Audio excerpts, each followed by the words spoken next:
Hello everyone, আসসালামু আলাইকুম। Welcome back to my channel hour ordinary days.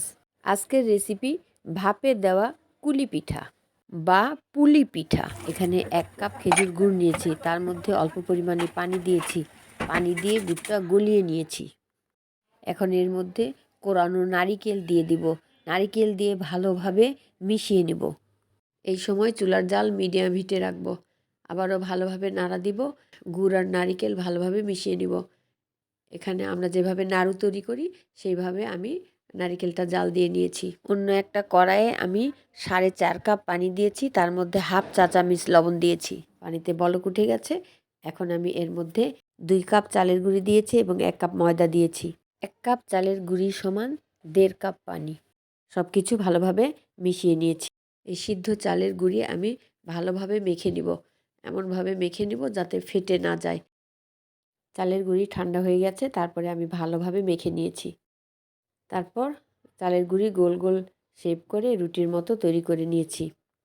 আমি অল্প চালের গুঁড়ি হাতে নিয়ে গোল করে নিয়েছি। তারপর হাতে চাপ দিয়েছি, তারপরে ঘুরিয়ে ঘুরিয়ে একটা রুটি তৈরি করেছি।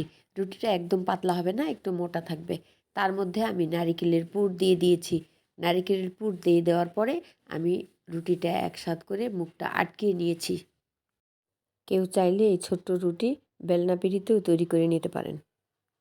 আমি আজকে কুলি পিঠা তৈরি করব এবং সেই পিঠা ভাপে দিয়ে তৈরি করব, তেলে ভেজে নিব না। এখন একটা কাঁটা চামিচ দিয়ে কুলি পিঠার পাশে ডিজাইন করে নিব। এইভাবে ডিজাইন করা খুবই ইজি, সবাই পারবে। তারপর চামিচের পিছনের অংশ দিয়ে আমি ডিজাইন করে নিলাম, চাপ দিয়ে দিয়ে ডিজাইন করে নিলাম। আসলে ডিজাইনটা অনেক সুন্দর হয়েছে, আমার তো খুব ভালো লেগেছে। ভিউয়ার্স, আপনাদের যদি এই ডিজাইনটা ভালো লেগে থাকে তাহলে লাইক এবং সাবস্ক্রাইব করতে ভুলবেন না। আমরা একটা চামিচ দিয়ে যে কত রকম ডিজাইন করতে পারি পিঠাতে, খুব সহজভাবে যে কোনো ডিজাইন আমরা চামিচ দিয়ে করে নিতে পারি। একইভাবে আমি সব পিঠাগুলো তৈরি করে নিব। এই পিঠাকে কোনো কোনো এলাকায় কুশলি পিঠাও বলে।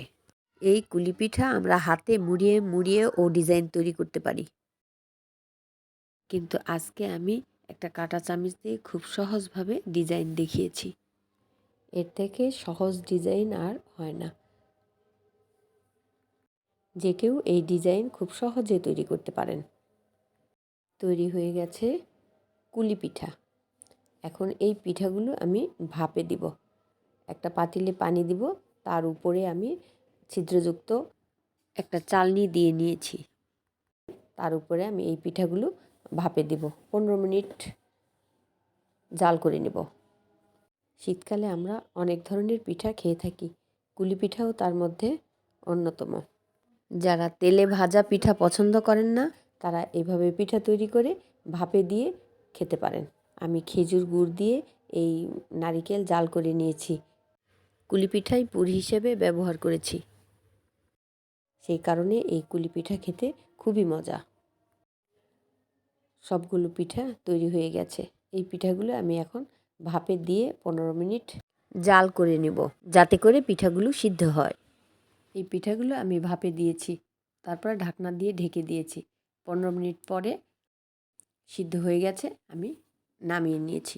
তৈরি হয়ে গেছে অসাধারণ স্বাদের ভাপে দেওয়া কুলি পিঠা। ভিউয়ার্স, আপনাদের যদি এই পিঠার রেসিপি ভালো লেগে থাকে তাহলে প্লিজ লাইক দেবেন, সাবস্ক্রাইব করবেন, আর পাশে থাকা বেল আইকন বাটন অন করে রাখবেন। যাদের এই কুলি পিঠার রেসিপি ভালো লেগেছে তারা কমেন্ট করতে ভুলবেন না। যারা এই চ্যানেলে নতুন তারা প্লিজ লাইক এবং সাবস্ক্রাইব করবেন এবং শেয়ার করে অন্যকে ভিডিওটি দেখার সুযোগ করে দেবেন। সবাই ভালো থাকবেন, সুস্থ থাকবেন। আল্লাহ হাফেজ।